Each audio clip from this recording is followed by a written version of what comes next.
Dear colleagues, this is phacoemulsification of a hard brown cataract. The main incision has been placed at a selected site.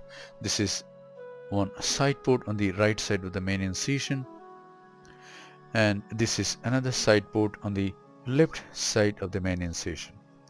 Now I want to stain the anterior capsule with trypan blue dye in hard cataracts, and I want to do arexis of adequate size. This is trypan blue dye underneath an air bubble.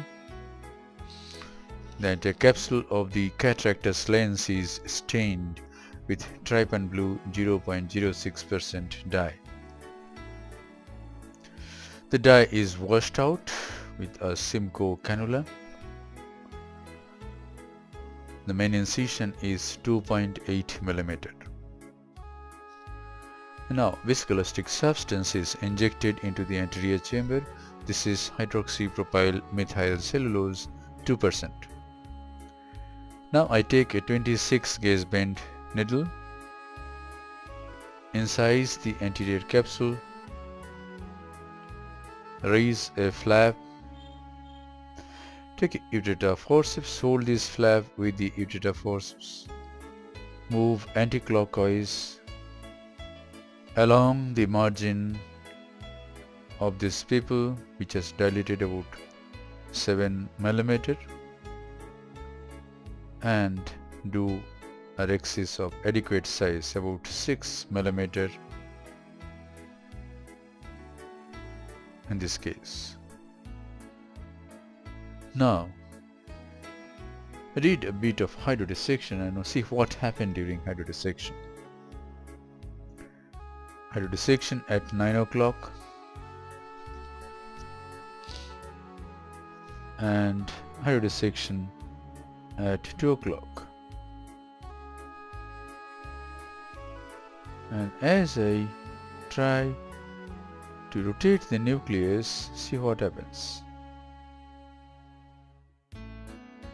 I did some more hydro at 10 o'clock, and I find that the nucleus is trying to prolapse out of the capsular bag. Now I am pushing the nucleus back into the bag, but it is not going. So what I do is I inject some viscoelastic substance. I'm afraid, is there any expulsive choroidal hemorrhage? Let me see if I can push the, yes, I hold it for some time, try to rotate it, and then the nucleus goes back into the capsular bag, and now I can rotate the nucleus. Actually what happened, the fluid trapped behind was not getting a way to come out, and during this maneuver, while rotating the nucleus, somehow the fluid could come out and the nucleus went into the bag.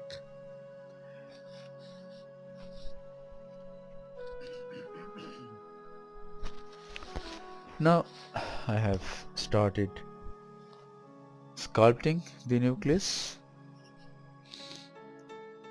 and here it is. I'm trying to chop the nucleus, but it's not a through and through chop. Here I try to chop again, and I could chop the nucleus. Rotate the nucleus again, and here I could separate the nucleus.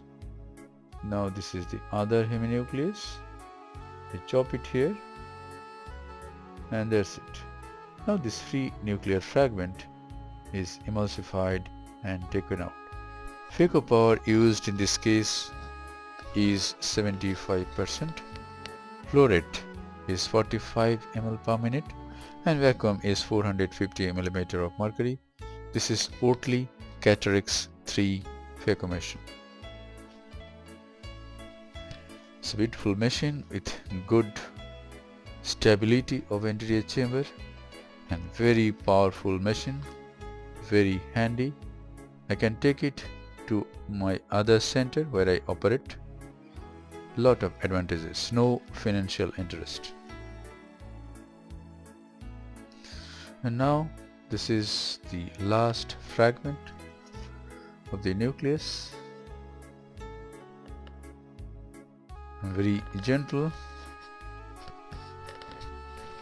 I see that the chamber is okay, but to make it more stable, I remove the side port. I remove the chopper, and the anterior chamber becomes rock steady. And now I come out.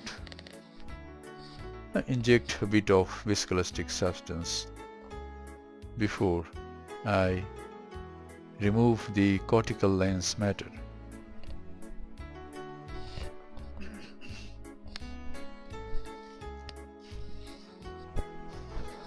And now I use a Simcoe cannula to remove the cortical matter.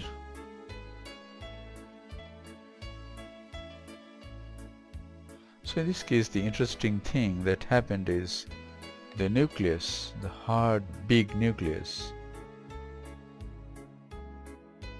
prolapsed out of the bag on equator of the nucleus, prolapsed out of the capsular bag, and I had a tough time in sending the prolapsed equator back into the bag. The cortical cleanup has been done. Now this is viscoelastic substance, SPMC. Now I implant hydrophobic acrylic intraocular lens. To be specific, this is IQ from Alcon.